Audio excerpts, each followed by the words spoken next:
Welcome to the Nonviolent Jesus Podcast. I'm John, Father John Deere, and today I'm speaking with my friend Mike Farrell, actor, activist, and longtime leader against the U.S. death penalty.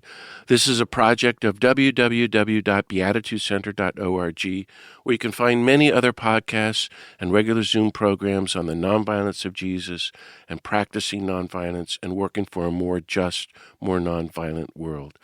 So let's begin with a little short prayer, as we always do, and I just like to invite everyone, wherever you are, just to take a deep breath and to relax and recenter yourself.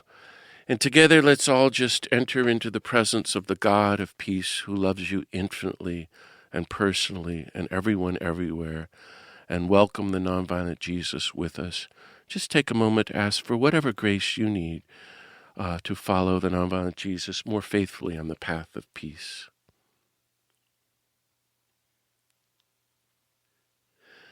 God of peace, thank you for all the blessings of life and love and peace that you give us. Be with us now as we reflect together on your call to be peacemakers in our poor world, to follow the nonviolent Jesus and work for a more nonviolent, more just world. Bless us, inspire us, heal us, disarm us, strengthen us, and send us out to do your will, to do our part, to help end poverty, racism, greed, injustice, the death penalty, gun violence, war, fascism, nuclear weapons, and environmental destruction, that we might be your holy peacemakers and welcome your reign of universal love, nonviolence, and peace on earth. In Jesus' name, amen. It's a great blessing to welcome today my friend Mike Farrell, actor and activist and longtime leader against the U.S. death penalty. I think I met Mike in 1990 protesting U.S. military aid to El Salvador and also at the annual event for Death Penalty Focus. Of course, he's best known as one of the most beloved stars of our time in the hit TV show MASH in the 1970s and later Providence.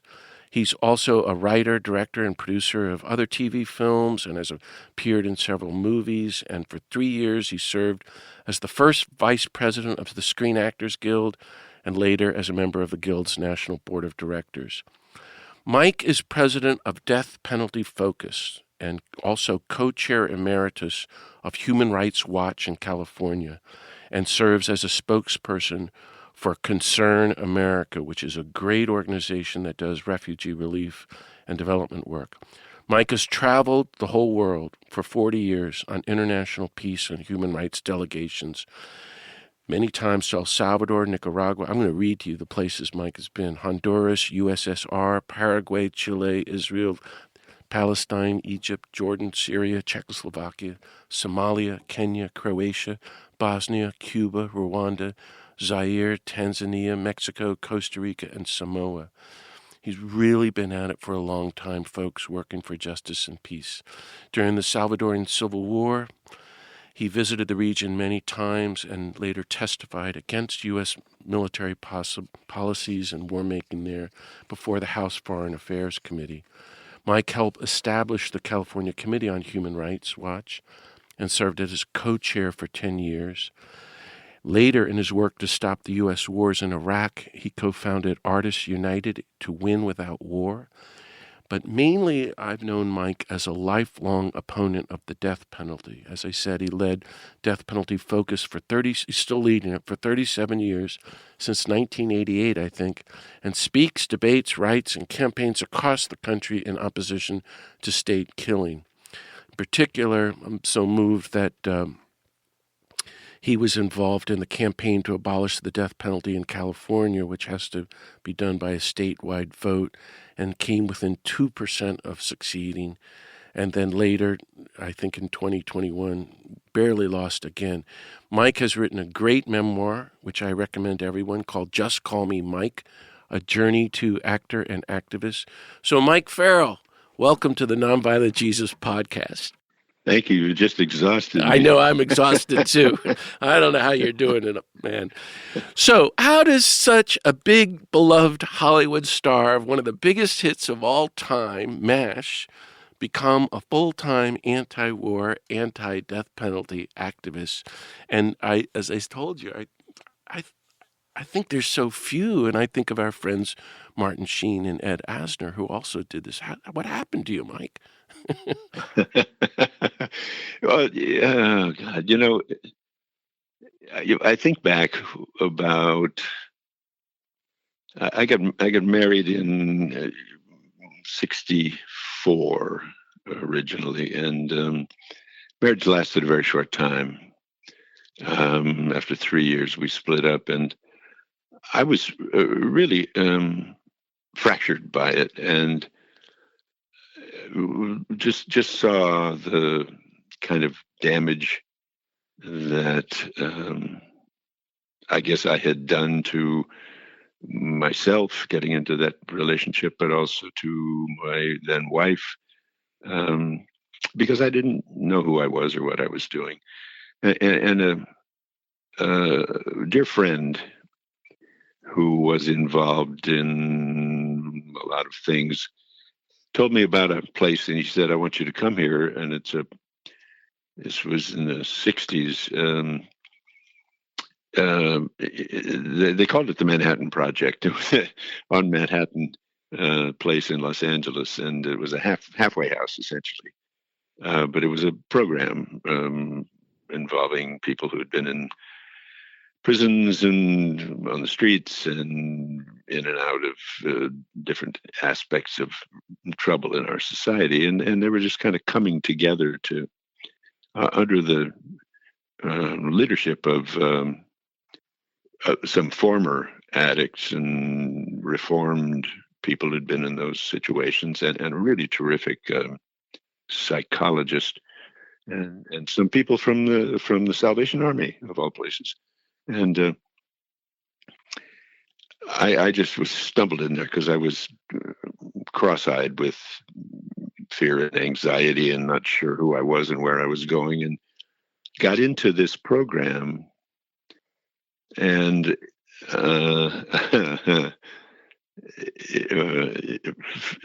you have the capacity to edit this, I'm sure, John. So I'll say what was said. I was in a group therapy situation, and a guy said something. He was a tough guy, just out of prison, and he was really angry about something. And he said something, and I contradicted him. And he said, "Who the fuck are you?" And I said, "I'm Mike." And he said, "What the fuck is a Mike?" And I thought, It's a good question. that's worth thinking about. And I spent a year at this place and learned from the people who've been in the streets and in the jails and in the mental institutions and in the places that they've been. And that how convenient my life had been up to that point, and how easy it had been, and it kind of got me started on being involved in stuff, and I got involved with a lot of things locally, and then at the same time I was trying to develop a career as an actor, and I was getting a little job here and a little job there, and things began to move along. And when I did a couple of television series before MASH, but once you do a television series, the network wants to promote you, and they want to tell everybody who you are and why you're their star, blah blah blah. I worked with Brad Crawford on a show called The Interns for a year, and then with the great Tony Quinn on a series for another year. These were not long-lived series, but I had opportunities to, mix it up with some really extraordinary talents. And then, sort of out of the blue, MASH happened, and suddenly, reporters wanted to know who I was and why I'd done this and why I'd done that, and I just figured, what the hell? I'll just tell them who I am and what I've done and stuff. So it kind of it doubles on itself. the uh, the press, I got involved with um, in in an international discussion debate with I've now forgot her name, the woman in Florida, the orange juice woman in Florida who was Right. anti-gay, Anita Annie Bryant. Bryant. Thank you. Yeah, and we had a sort of debate via television interviews, and a guy I knew contacted me, and he said at that point we had a proposition on the ballot that was supposed to stop gay people from being teachers in our schools, and I opposed it. And he contacted me and he said, "Look, I'm gay," this guy, and he said, "but if I have a straight man with me that the public knows campaigning, it will make the difference." And I said, "Okay." So we got involved. I got involved in that campaign. Before that, I'd been involved in things with down in the barrio and in the black communities and stuff with some of the organizations. So I'd been kind of blooded, if you will. Um, Worked with Operation Bootstrap in downtown LA and stuff. So, but television debates were kind of new to me, but I got involved in that, and um, one thing tends to lead to another. And you became an activist then, right? Yeah, yeah. So let me ask you about, we don't have to talk about MASH, but were you always against war? And then suddenly during the Vietnam War or after it, you're in the leading show, which is about war. Do you Mm. think MASH helped turn people against war and that films can do that? And how did your anti-war work lead to, I'll ask you, Lynn, about anti-death penalty work and human rights work? Or do you see it all as one big mess, one big culture of violence? Maybe say about some of those things. Well, to answer the first question first, no, I was not always against war. I grew up in West Hollywood and thought that the Marine Corps, Marines were fighting certainly in Korea, but I knew all about the Marines. I thought the Marines were great. So I joined the Marines right out of high school and learned. I was stationed in Okinawa for a while and in Japan for a while. And I learned about there wasn't everything was cracked up to be. But it came out of it a little more educated about the whole issue. When I was in Okinawa, we were stationed in an area that was near a village that was a no-go village because they were supposedly communists. So I went over there to sort of engage in conversations and found out that they were just people, Right, right. Yeah. And so the education came slowly, I will say. There were But a lot of episodes in MASH like that, where you were just meeting people. As I yeah, recall, yeah, when I was yeah. in college watching MASH with Sure. So when my MASH buddies. happened, and it was very much a show that was about war and about against war. And Larry Gelbart was one of the great spokespeople, I think, writing the scripts he wrote, and the rest of the writing crew, of course. But the show was very clearly anti-war, and we were all thrilled to be making these Oh, that's statements. so great to hear, Mike. Okay, I want to ask you about Central America because I think that's for you and for millions of us activists across the country, when a lot of us after Vietnam and all really deepened our commitment against war and into activism in general because of what was happening, what the U.S. was doing in El Salvador, Nicaragua, Guatemala, Honduras, and still doing. We're recording this just after we kidnapped the president of Venezuela. So Yes. you campaigned in the 1980s. We have Oscar Romero killed, and you were going to El Salvador and Central America and went many times and got involved in a lot of groups, and that led, I guess, to Human Rights Watch and others.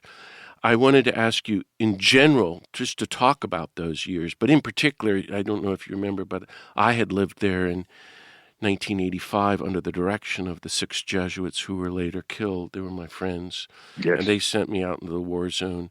And so I was going 2 or 3 times a year for 15 years. Mm. Did you know them? That's my little personal question for them. I did. I met them, Air Korea? and was Yeah, yes, I yeah, met them and was devastated when they were murdered. yeah. We all were. Yeah, Yeah, um, that that that started because of I had met the people running Concern. You mentioned Concern, American, the yeah. organization I've been a spokesperson for. It's a great group, Robert. Yeah, they are a Mike. terrific, fabulous group, and they asked me if I would become their. I was at that time one of the stars of MASH, and you could get them press. If would I be willing to be their national spokesperson? And I said yes, but I'd like to see the work you're doing first. Aha. So I went to the Thai-Cambodian border where the Khmer War was happening in Cambodia at the time, and the Khmer Rouge, and the concerned people were working in the camps that the UN had set up on the Thai-Cambodian border, and I was able to go into Cambodia and see with a couple of people from the organization, and not only into the camps and see the camps and see the work that they were doing there, but into see there was a program where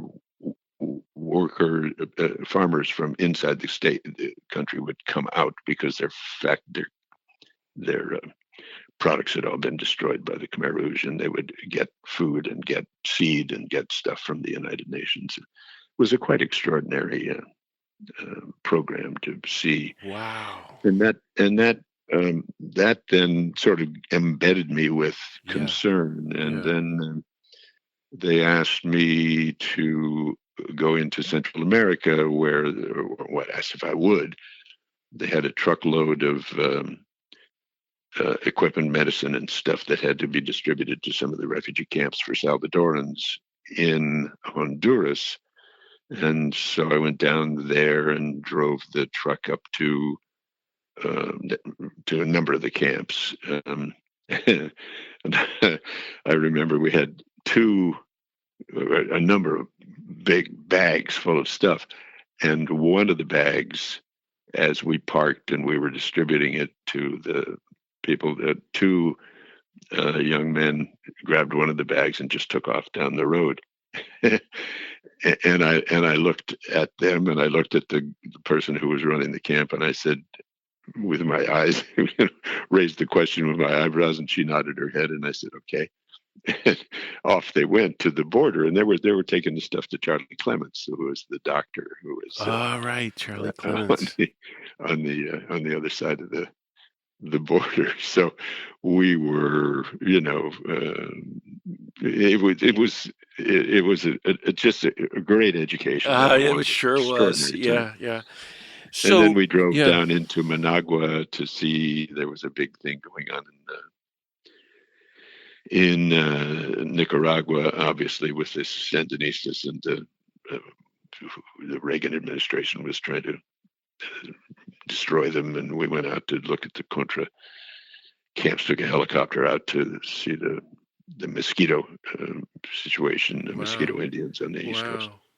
Anyway, so and that started my association with Salvador, and that was back 3 or 4 times, I don't know, for human rights delegations, just to meet with and to talk to these incredible people, Yeah, go in and visit people in the yeah, prisons and yeah. listen to the stories of torture and hideous behaviors. And anyway, so yeah, so I was there, I don't know how many times, and thrilled to meet the the priests, and so stricken to hear about their murder. It was just disgusting. I remember when we met with them and talked to them, um, it had to be under uh, cover. It couldn't be Yeah, known that we were there. right, right.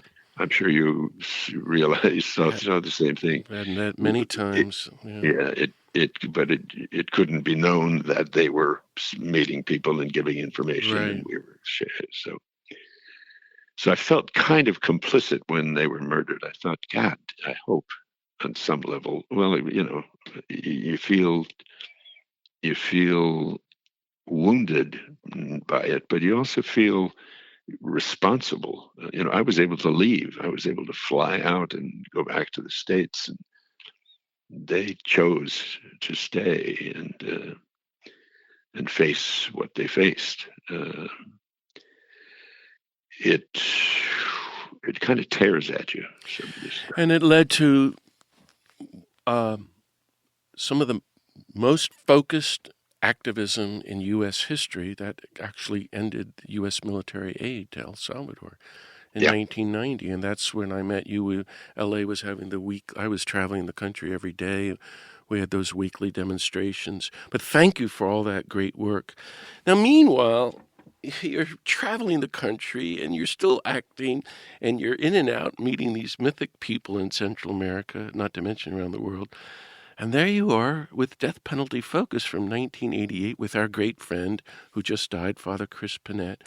And you've remained a faithful leader and a voice calling for the abolition of the death penalty for, 37 years. How did you get involved in that? But tell our listeners about Death Penalty Focus. Presume they don't know about it.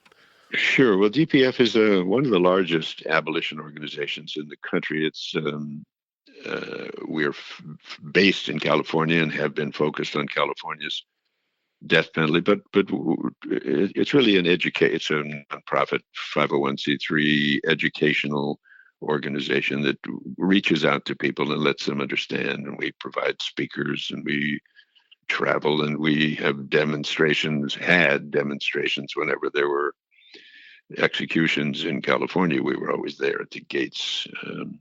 And inside death row, meeting with the people when we could. But it happened because I had always sort of thought the death penalty didn't make any sense. But I wasn't an activist per se. But when the first execution in California in some dozen years, I think, was a young man who was just a terrible situation, and I'm blanking on his name right now, of course, but he was the first executed, I think, 15 years after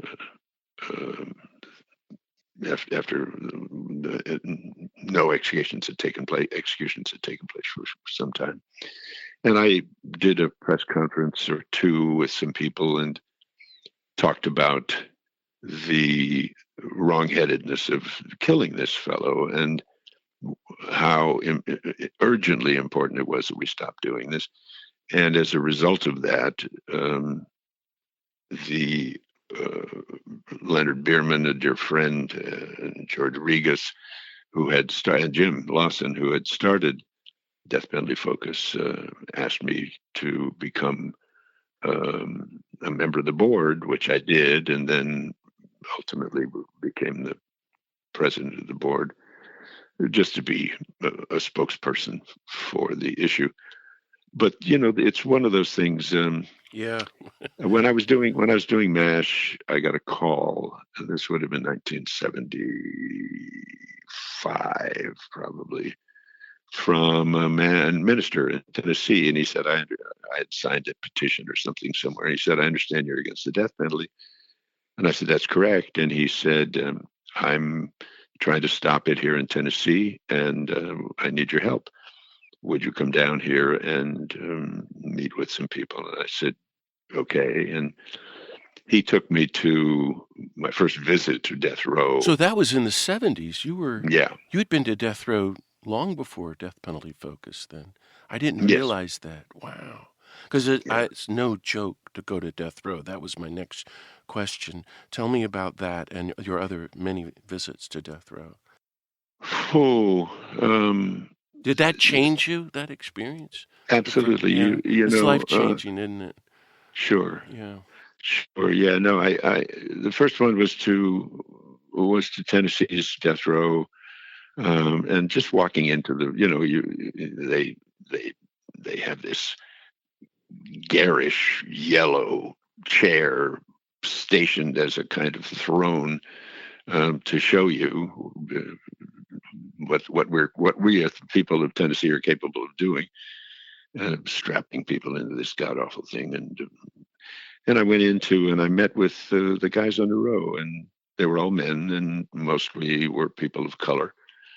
And we talked. Some of us, I remember, God, some were so angry they wouldn't even look at me.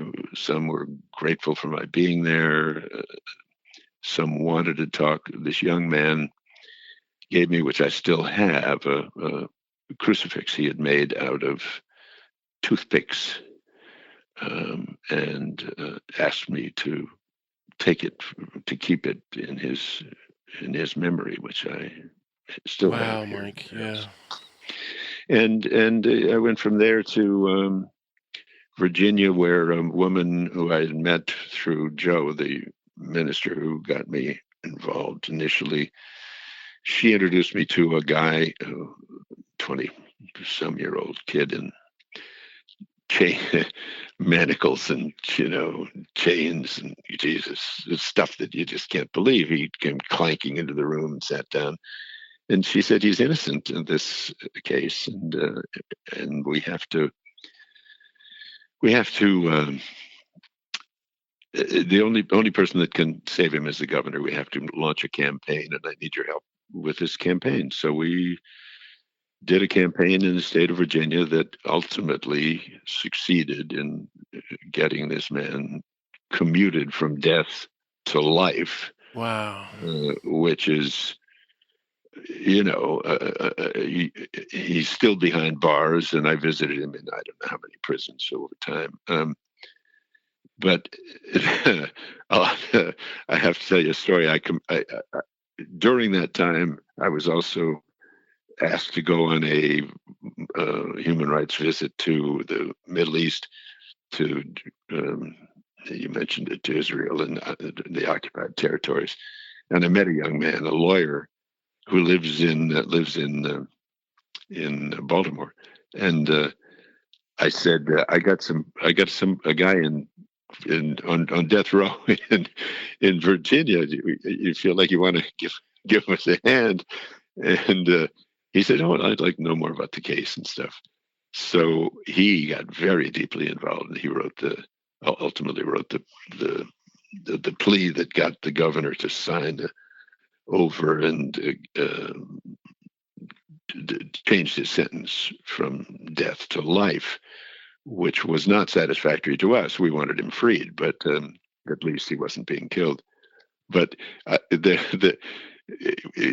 garish story, I'll tell you.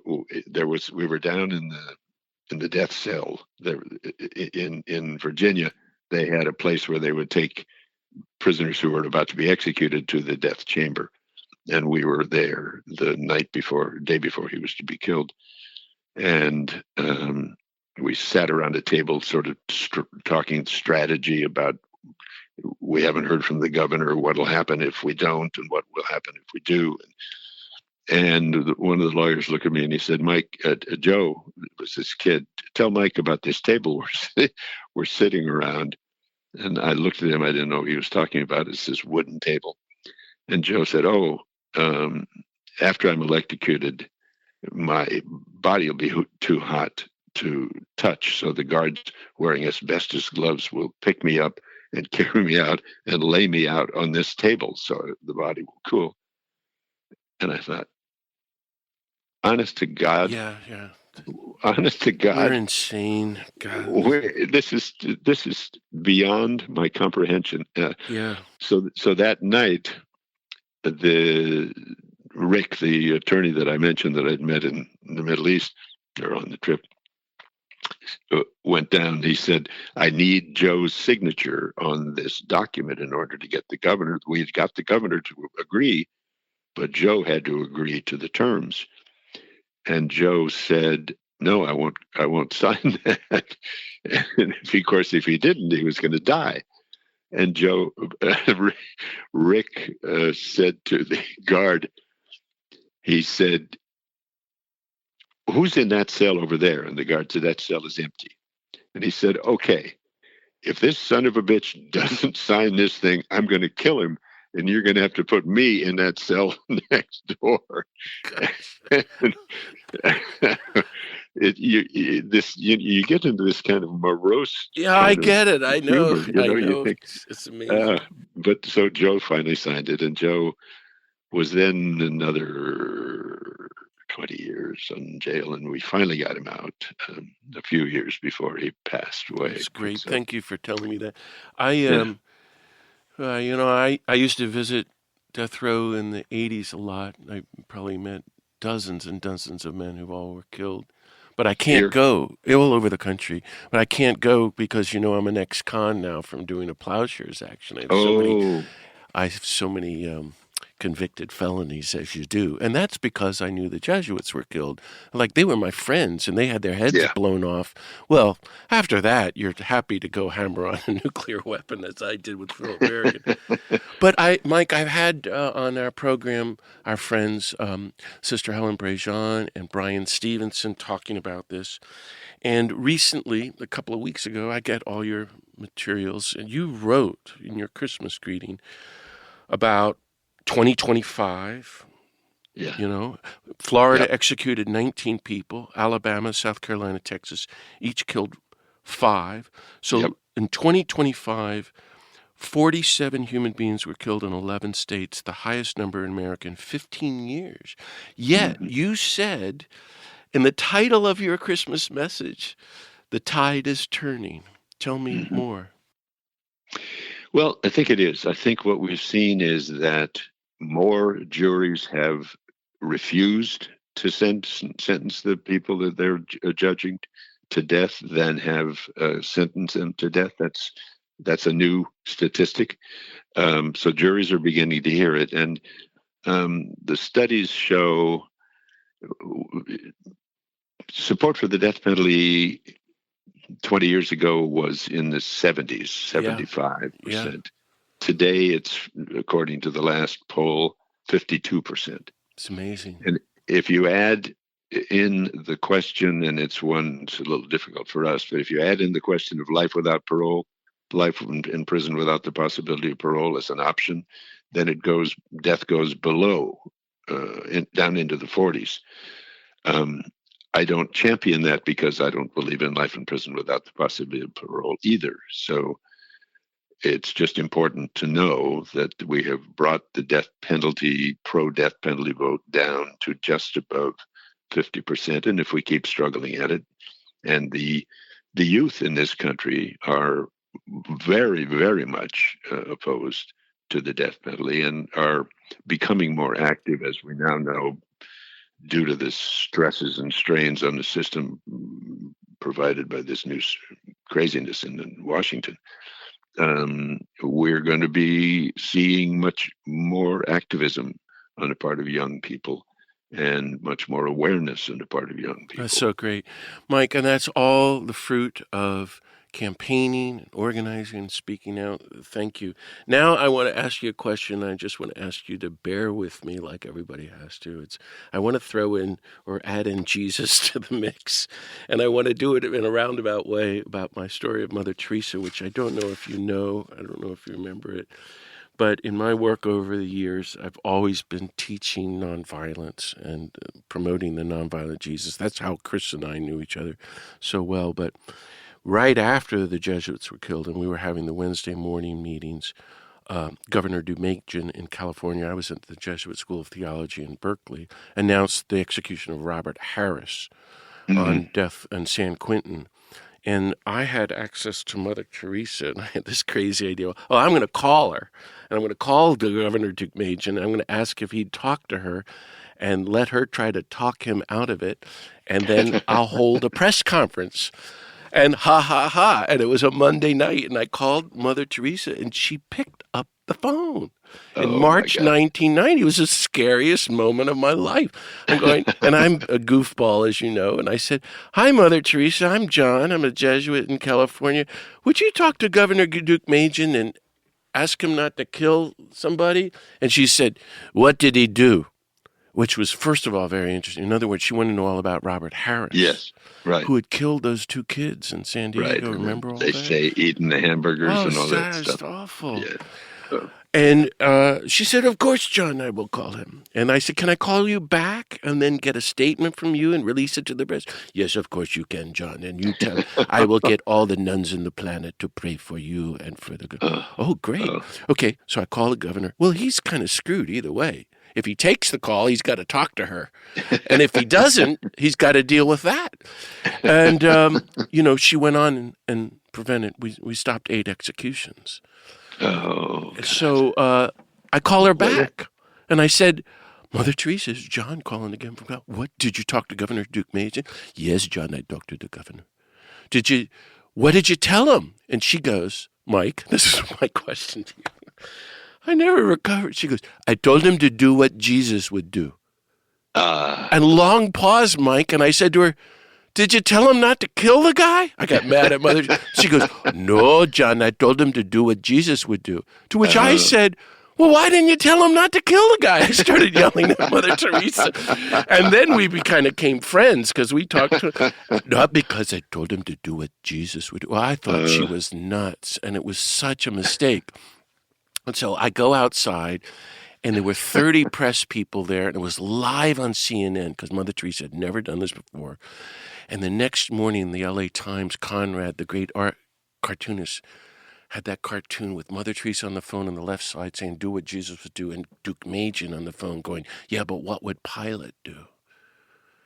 Oh. And Duke Machen's number 2 guy called me and yelled me, called me every name in the book, and the execution was canceled. And she did that many, many times and was great fun and used to laugh at me and tell me all kinds of things.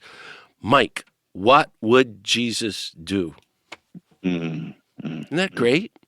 Actually, what she said was brilliant because it just opened the whole thing. Yep. Tell me about... God bless her. Yeah. She was terrific. Yeah. Oh, man. So tell me about what would Jesus do. I want to hear in your words. I've talked a lot about this, but I want to hear you say the obvious answer. Well, clearly that Jesus would lift up his hands and say, "Stop this, put me in front of him, please, and then do what you would do." Wow. I thought I still thought you were going to say, he would say, "Don't kill the guy." But he would say, "Let the one without sin be the first to throw a stone." And he's the only one without sin. You see what I mean? He prevented the execution of that poor woman in the temple. I always think of Jesus as siding with the condemned and then becoming the condemned. He's a victim of the death penalty. How can any Christian, Mike, in the U.S. support the death penalty?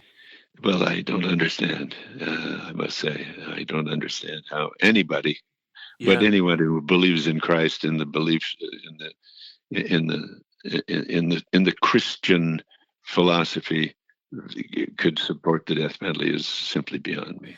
Mike, what sustains you in this work, this great work over these many decades? How do you keep going? I mean, did you have a practice of meditation or friends or... I don't know. I'm asking. No, I have a deep sense that everybody really needs to be loved. I learned at that house I told you about many years ago, I learned that all human beings want 3 things: love, attention, and respect. And that has stayed with me all the decades since that time. And I've always come to the understanding, no matter who I faced, no matter what had been done, no matter what the issue was, that we were talking about people who had not received love and attention and respect in their lives, and that there is a way to provide that, to model that, to be that, and it seems to me, make all the difference in the world if we recognize that those broken people, you mentioned Brian Stevenson, my dear friend, broken people are people who have never had love and attention and respect in their lives. Oh, thank you, Mike. So we're at the end of our time. As we close, is there anything else you'd like to add? or say maybe a word of encouragement to all our listeners about carrying on the work of justice and peace? Yes. Love people. People want to be loved, and they want to be respected, and they want attention paid. And I adore what you're doing with this show, John, and I listened with great love to your interview with Joan Baez. And, Wasn't that fun? Oh my oh God, it God! was And fabulous. Yeah, she read a poem and then sang me a song, and I'm yeah. going, Oh, "Life is amazing. good," Mike. And she's all concerned about it afterwards. I know she's not listening, so I'll say this: that well, I hope I don't think I supported nonviolence enough. I said, "No, you were great. You shared with us your struggle." Remember when she said she has a short temper? It was great. It was great. Well, you must know Yeah. her. She's just an incredible human being. Oh, she is. Yeah. She So many is. of our friends, that's Yeah. one thing people don't know. I mean, you and I have met the greatest people in the country in this world. Oh, It's just, yeah. I mean, Thomas Merton was right. You get involved with this, and it's the relationships, like Helen Prejean. I mean, Brian Stevenson. Oh, Oh my yeah. God, these Oh, are Helen saints is that'll just live on in history, and they're our absolutely, friends, like absolutely. Chris Panett too. Yeah, yeah, yeah. You remember what I said when you were there when we had this small meeting around Jim's passing, Jim Lawson's Yeah. passing. And I said, I'll never forget, we were in a situation where Jim was talking to a man who was just intent on supporting the death penalty because death, for this particular person was appropriate. And Jim said, this person behaved in a manner that's unacceptable. Does that suggest you mean that God made a mistake? Yeah. And I thought that's pretty good. Yeah, it is. Jim Lawson and all our great friends, and that's reason enough to keep going. Mike Yes. Farrell, thank you so much for speaking with me today, and maybe we can do it again someday. Let me just conclude here and just say thank you to all our listeners for being on this episode of the Nonviolent Jesus podcast. You can hear many other podcasts and find other upcoming Zoom programs at beatitudecenter.org. And there also offer a donation to support this free work and maybe receive if you want to sign up to get our free e-blast with news about upcoming podcasts and Zooms. And if you can, leave some feedback or at least tell everybody you know about the Nonviolent Jesus podcast. May the God of peace bless you all. Keep on following the Nonviolent Jesus, and see you next time. Thanks again, Mike Farrell. My great pleasure, John. I've really enjoyed this. Thank you. Thank you.